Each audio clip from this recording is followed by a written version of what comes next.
کسی طرح سے یہ غلط بات کرے اور اس کی لتر پریٹ شروع ہو جائے. پھر کہتے ہیں اچھا جڑے تیرے کو پہلے مر گیا ہے وہ کیا ہے؟ کافر ہے.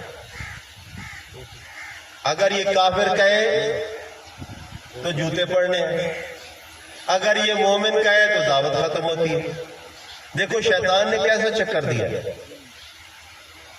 ایسے ایسی چال بازیاں کرتے ہیں، جواب نہیں دیتے، دلیل کا اعتراض ضرور پیش کر دیتے ہیں. تو اللہ تعالیٰ فرماتا ہے کہ نبی کا بیٹا بھی ہو اگر عمل اور ہو، نبی کے عمل والا عمل نہ ہو تو پھر نبی بھی بچا سکتا نہیں. تو حافظ صاحب سے قیامت والے دن اس کی سفارش سے جنت میں جا رہا ہے، لیکن ادھر وقتی عذاب ہے، پھر قیامت کا عذاب نہیں ہے. قیامت کا عذاب بڑا ہے. یہاں عذاب آئے گا، مار دے گا، موت آ جائے گی. قیامت والے دن ایسا عذاب ہوگا ہم فیہا خالدون، وہاں موت نہیں آئے گی. لا یموت فیہا ولا یحیا، وہاں نہ مر سکے گا اور نہ ہی زندگی کی حالت ہوگی، اور ہمیشہ ہمیشہ اسی عذاب کے اندر مبتلا رہے گا. اللہ فرماتے ہیں میں تو چھوٹے عذاب کی سفارش بھی نہیں مانتا، بڑے عذاب کی سفارش کس طرح مانوں. کیا جواب ملا؟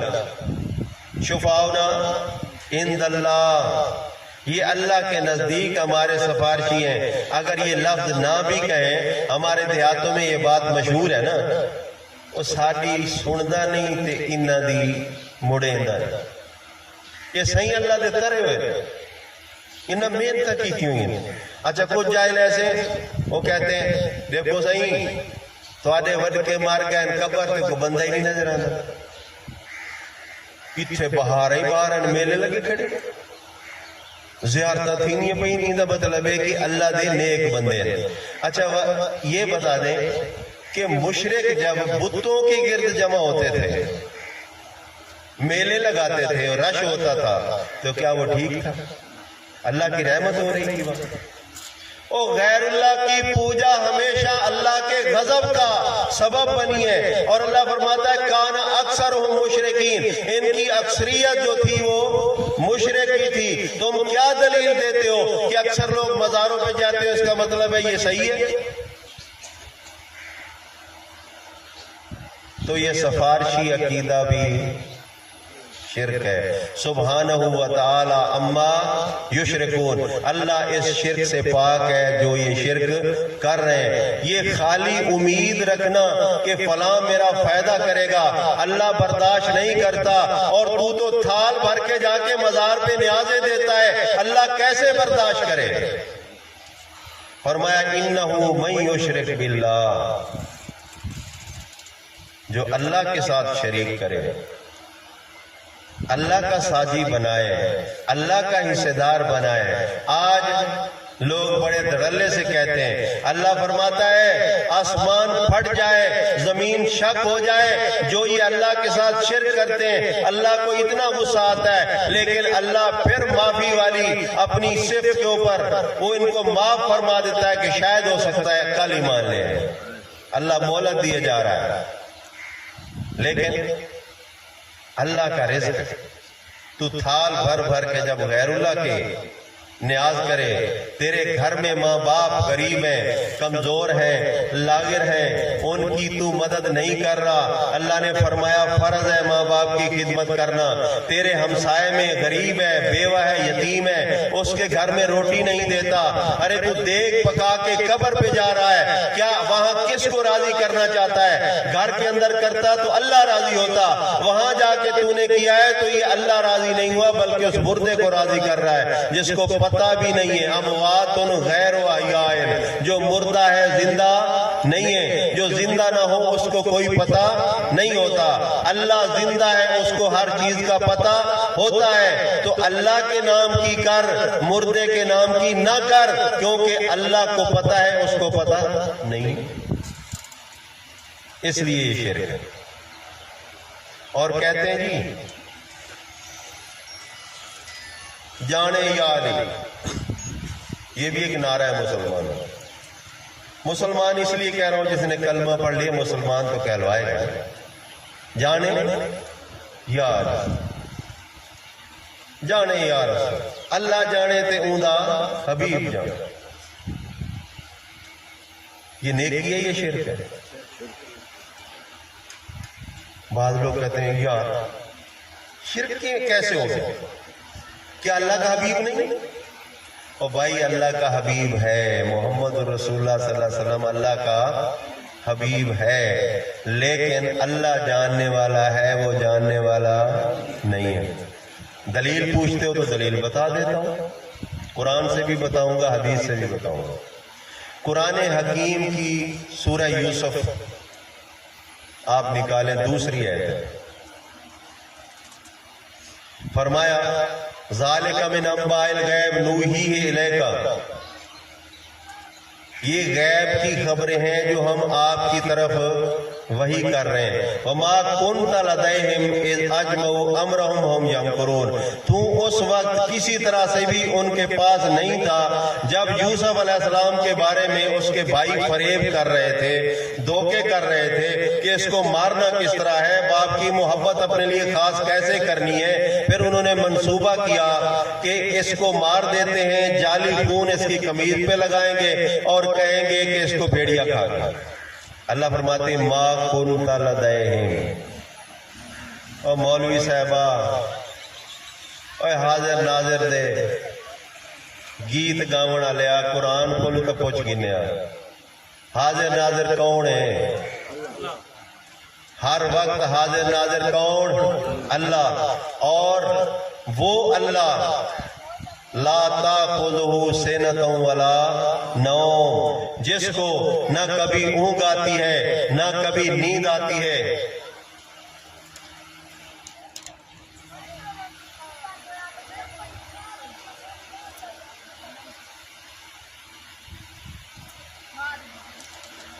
نہ کبھی اونگ آتی ہے نہ نیند آتی ہے.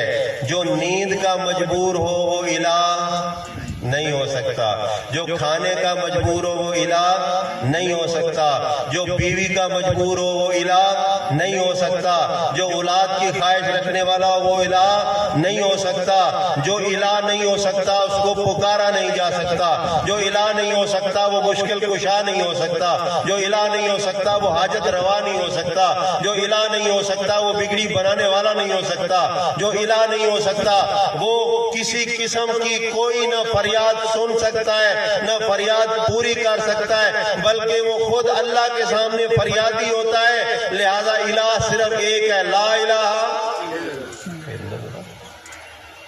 یہی مسئلہ، یہی بات سمجھنے کی. الحمدللہ ہم مسلمان ہیں، تو مسلمان ہونے کے ساتھ ساتھ اس بات کا ثبوت دیجئے کہ مشکل اگر اللہ ڈالے تو نکالے گا کون؟ اللہ نکالے گا. جو بخار کا تعویذ لے لیتے ہیں، بخار کون دیتا ہے؟ نکالے گا کون؟ تعویذ کیوں پہنا ہے؟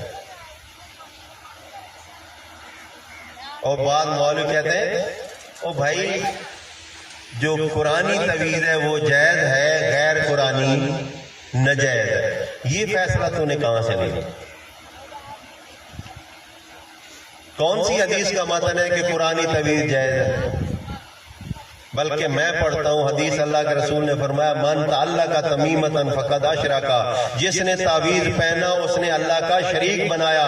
بخار اللہ دیتا تھا، تو نے بخار کا تعویذ پہن لیا، شرک ہو گیا، کیونکہ تیرا یقین اللہ سے اٹھ گیا، تعویذ پہ آ گیا. اگر کوئی بندہ کہہ بھی دے کہ یار تعویذ اتار دے، یہ شرک ہو، نہ ہاتھ نہیں لگا، مجھے پھر بخار ہونا شروع ہو جائے. ہاتھ نہیں لگانا، اس کا مطلب ہے اللہ پہ یقین نہیں ہے، تعویذ پہ یقین ہے. جس کا مخلوق پہ یقین ہے وہ مشرک ہے یا مومن ہے؟ اور لا الہ الا اللہ پڑھنے والے ذرا غور تو کر.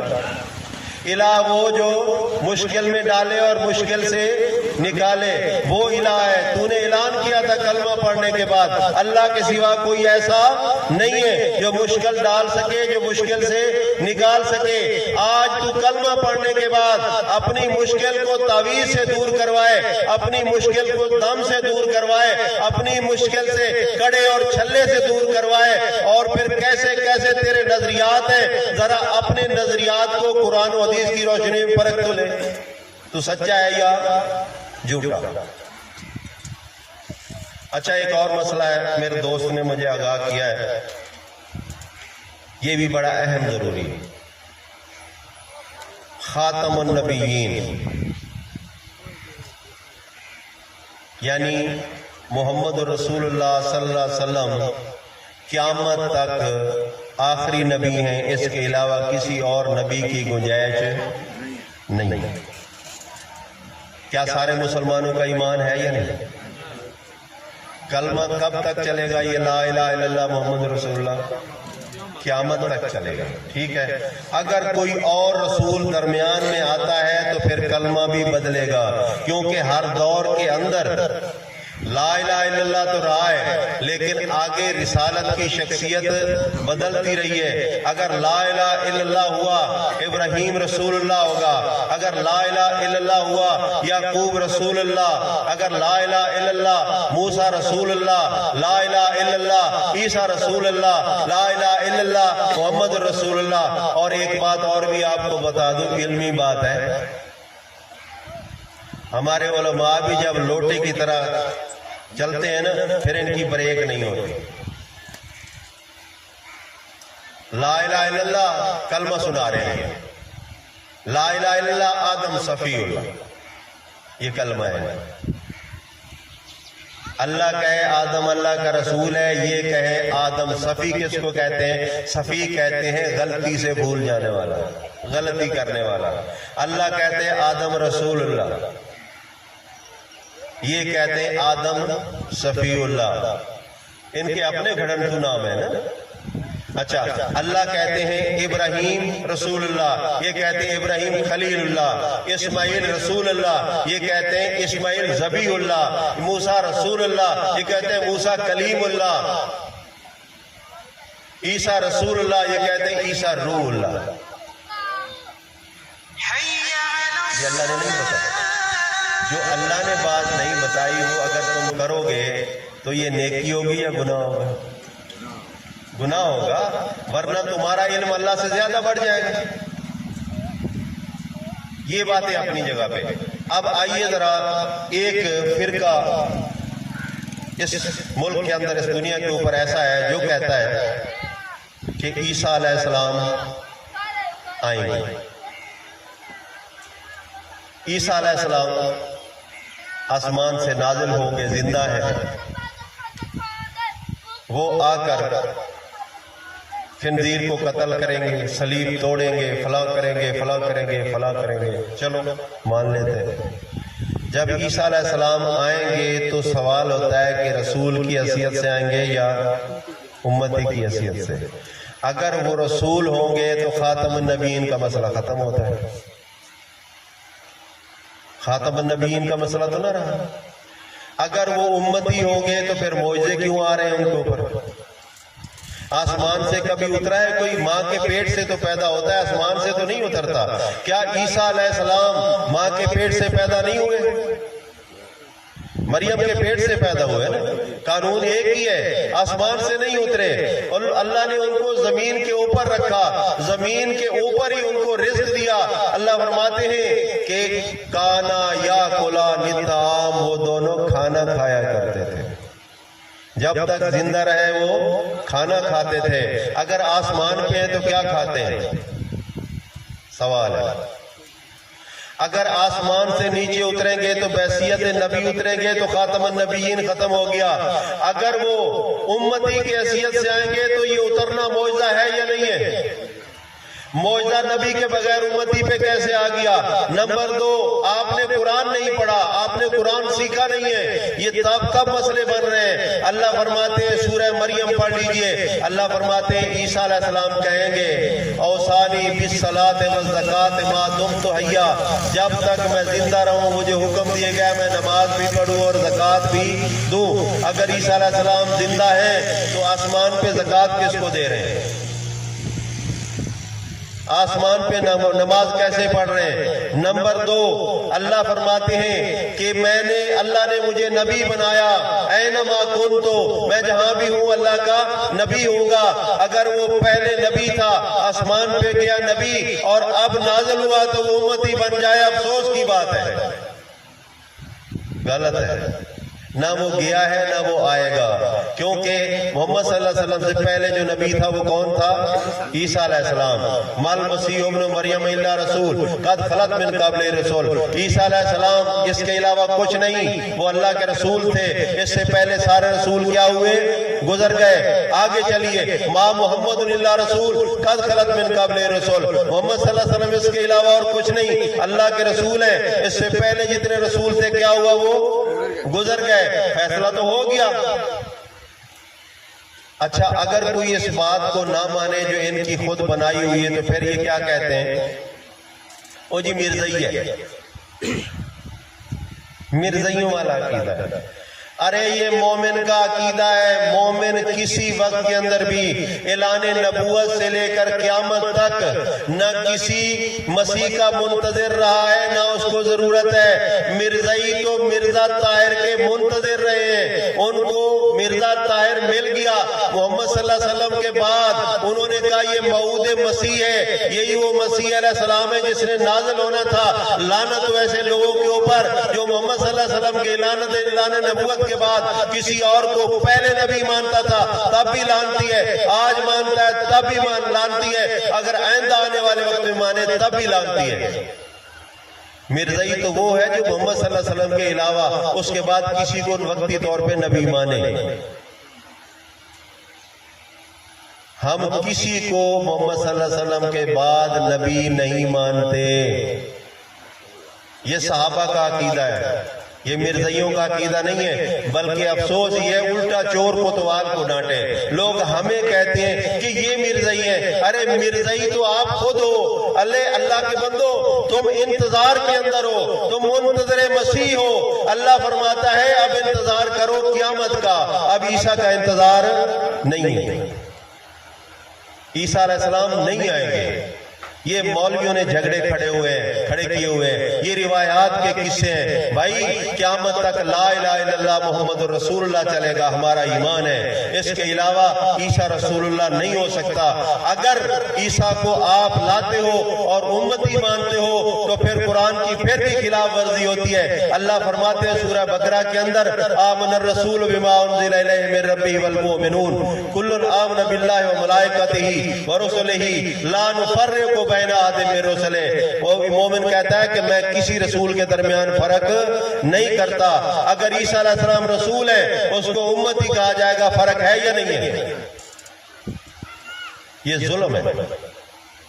تو لہذا مرزائی وہ ہے جو محمد صلی اللہ علیہ وسلم کے بعد کسی قسم کا نبی کسی کو مانتا ہے، وہ مرزا طاہر کو مانے، اس کے بیٹے کو مانے، وہ مرزائی ہے۔ یا اس کا ساتھ دینے والا خود عیسیٰ علیہ السلام کا منتظر ہو اور کہے کہ محمد صلی اللہ علیہ وسلم کے علاوہ بھی کوئی نبی آنے والا ہے تو وہ مرزائی کا ساتھ دے رہا ہے۔ مومن کیا کہتا ہے؟ مومن کہتا ہے کہ محمد صلی اللہ علیہ وسلم کے بعد اب کوئی نبی نہیں ہے، لا نبی آبادی ولا رسول آبادی۔ اس کو اگر کوئی مرزائی کہتا ہے کہتا رہے، لیکن صحابہ کا یہی ایمان ہے، قرآن کا یہی حکم ہے، اللہ کا یہی فیصلہ ہے۔ لہذا مومن خوش ہے اللہ کے فیصلے پہ، خوش ہے رسول اللہ صلی اللہ علیہ وسلم کی حدیث پہ، اور خوش ہے صحابہ کے عمل پہ۔ تو الحمدللہ ہمارا یہی عقیدہ ہے، اور یہ بے ضرر عقیدہ ہے۔ ہم کسی کے اوپر جیرا نہیں کرتے بلکہ اصلاحی بات کرتے ہیں، حقوق اللہ اور حقوق العباد پر روشنی ڈالیں۔ توحید حقوق اللہ ہی ہے۔ توحید کیا ہے؟ میں صبح سے یہی کہہ رہا ہوں کہ اللہ کا شریک نہ بناؤ، اللہ کے علاوہ کسی کی نظر و نیاز نہ کرو، اللہ کے علاوہ کسی کے در سے نہ جھکو۔ مسجدیں ویران کر چکے ہو، پوری بستی ہے، مسجد ایک ہے، سینکڑوں بندے ہیں، نماز پڑھنے والا کوئی نہیں، مزار پہ عرس ہو، پوری بستی چلی جاتی ہے۔ یہ قبر چٹ پروگرام ختم کر دو، تم اللہ کے بندے ہو، اللہ کی بندگی اختیار کرو۔ صبح صبح اٹھ کر قبرستان لوگ جاتے ہیں، جھوٹی روایت ہے، جھوٹی روایت، قبرستان چلے جاتے ہیں، وہاں جا کر پڑھتے پڑھاتے رہتے، کئی تو قرآن پڑھتے ہیں، ان سے کوئی پوچھنے والا پوچھے تو قرآن تو پڑھتا ہے، کبھی سورہ یاسین بھی پڑھی ہے؟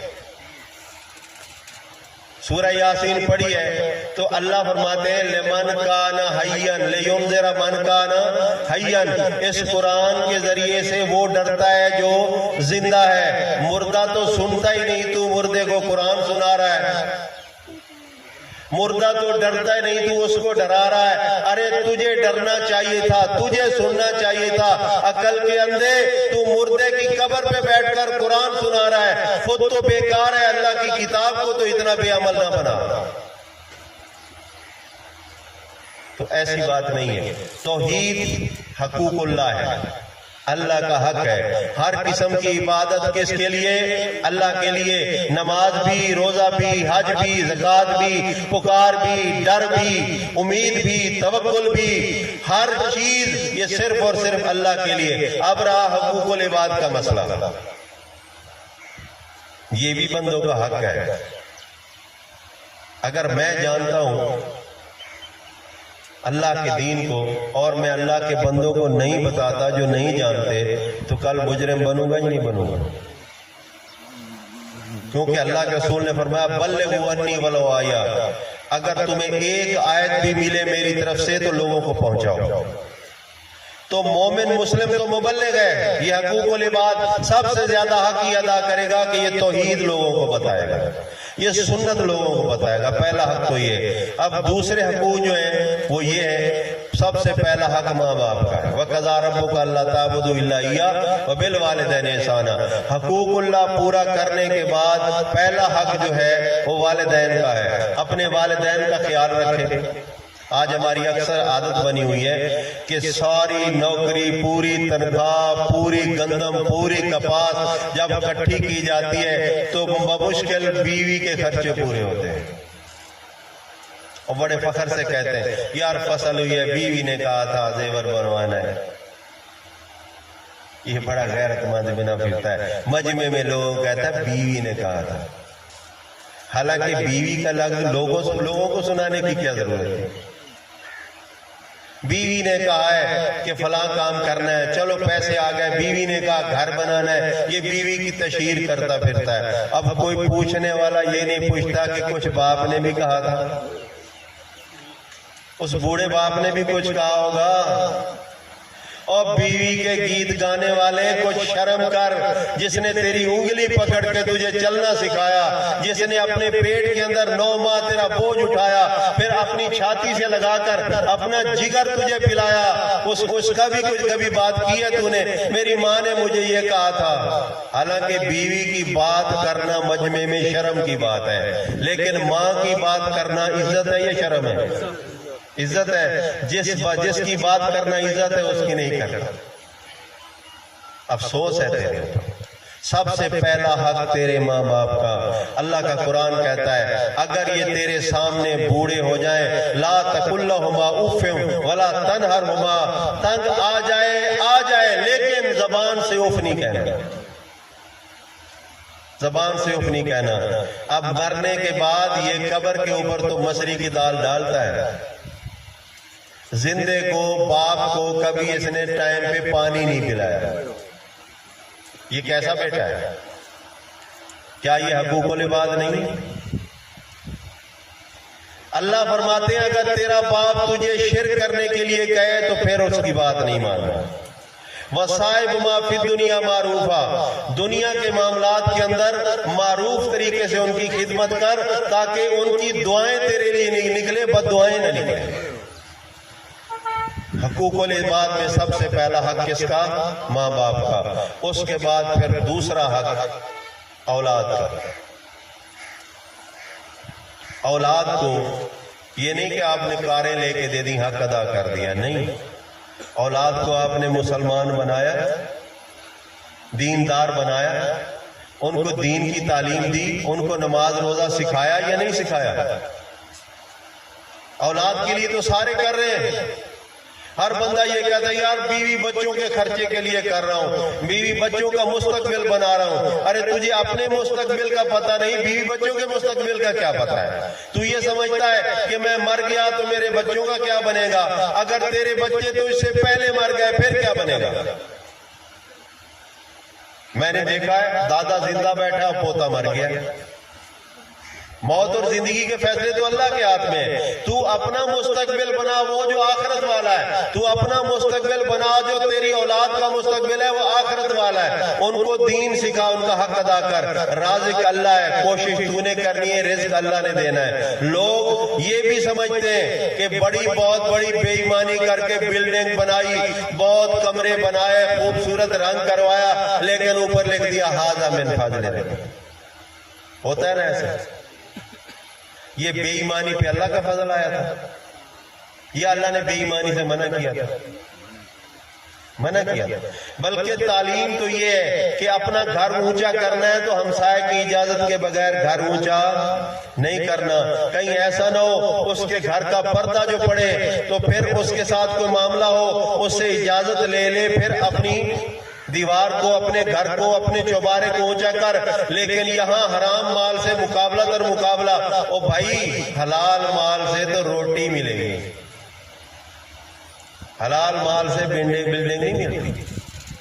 حقوق العباد کا مطلب یہ ہے کہ جو جس کا حق ہے اس کے گھر تک پہنچے. اچھا, حقوق العباد کا ایک اور مسئلہ بھی ہے. اسلام نے حقوق العباد کے اندر زکوٰۃ رکھی ہے. سوچیں ذرا, ہم سب سوچ لیں. سب کچھ کھا رہے ہیں, سب کچھ رگڑتے جا رہے ہیں, فضولیات موجود ہیں, لیکن زکوٰۃ نہیں ہے. اسلام پتہ کیا کہتا ہے؟ جو لوگ زکوٰۃ نہیں دیتے اللہ اور رسول کے ساتھ جنگ کریں. فاذنوا بحرب من اللہ ورسولہ. یہ زکوٰۃ کہاں جائے گی؟ انسانوں کے لیے جائے گی نا, غریبوں پہ جائے گی. کیا یہ حقوق العباد نہیں؟ بڑی بڑی تنظیمیں بنی ہوئی ہیں انسانوں کی خیر خواہی کے لیے, بڑے بڑے دعوے, بڑی بڑی باتیں, لیکن جب ان کو چیک کیا جاتا ہے کہ سفید چہرے, سفید لباس, بڑے بڑے خوبصورت, لیکن بیک پہ بہت بڑی کرپشن, بے ایمانی کے انتہا. جن لوگوں کے ساتھ بے ایمانی ہوئی, کیا حقوق العباد کا غصب ہوا یا نہیں ہوا؟ اگر کسی کا حق مار کے اس میں سے روپیہ مارا اور دوسرے کو 4 آنے رشک کے طور پہ مدد کر دی, تو کیا یہ حقوق العباد ادا ہوں گے؟ حقوق العباد انصاف کے ساتھ ادا ہوتے ہیں. اس میں بہت حقوق ہیں, اس میں اخلاق سب سے بڑا, ہر انسانیت کا حق بنتا ہے آپ کے اوپر کہ جب بھی بات کرو قولوا للناس حسنا, بدماش بن کر بات نہ کرو.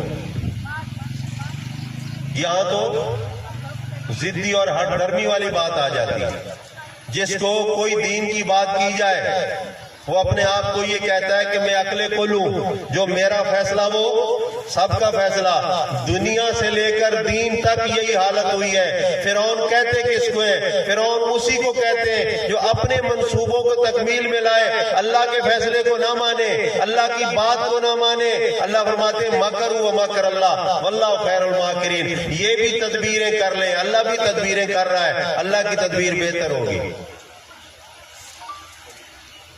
یہ اپنے نفس کا غلام, یہ اپنے نفس کا بندہ, اس کا نفس جو کہتا ہے وہی کرتا چلا جاتا ہے. نہیں دیکھتا کہ نقصان ہو رہا ہے, فائدہ ہو رہا ہے, دین کو نقصان, معاشرے کو نقصان, یعنی حقوق العباد کے اندر کو غلط ہو رہا ہے, حرام حلال کھائے چلے جا رہا ہے, پاک ناپاک کی تمیز ختم ہو چکی ہے, طیب اور غیر طیب کی تمیز ختم ہو چکی ہے, اور جہنم والی پیٹ بنا رکھی اس نے. حل میں مزید, حل میں مزید, یہ مزید بھرتی جائے, بھرتی جائے. اللہ کرے یہ بھرتے بھرتے پھٹ جائے, پھر تجھے پتہ لگے کہ تو نے کتنا بڑا ظلم کیا. اس حرص اور اس اپنے نفس کو الہ بنانے کے مسئلے کے اندر اس نے نہ صرف حقوق اللہ کو ختم کیا, حقوق العباد کو ختم کیا, اپنے دوستوں کو دور کیا, اس نے اللہ کے دین کی دعوت کو دور کیا, صرف اپنی بدماشی قائم کرنے کے لیے. اللہ فرماتا ہے گھبرا نہیں, گھبرا نہیں, املی لہم ان قید متین, ان کو مہلت دے رہا ہوں, میں مہلت دے رہا ہوں, جب میں پکڑوں گا تو میری پکڑ بہت زبردست ہوگی. تو گزارش یہ ہے کہ اللہ کے حقوق کا بھی خیال رکھیں, شرک اور کفر نہ کریں, اللہ کی عبادت کریں, اور حقوق العباد میں ہر انسان کا آپ پہ کوئی نہ کوئی حق بنتا ہے.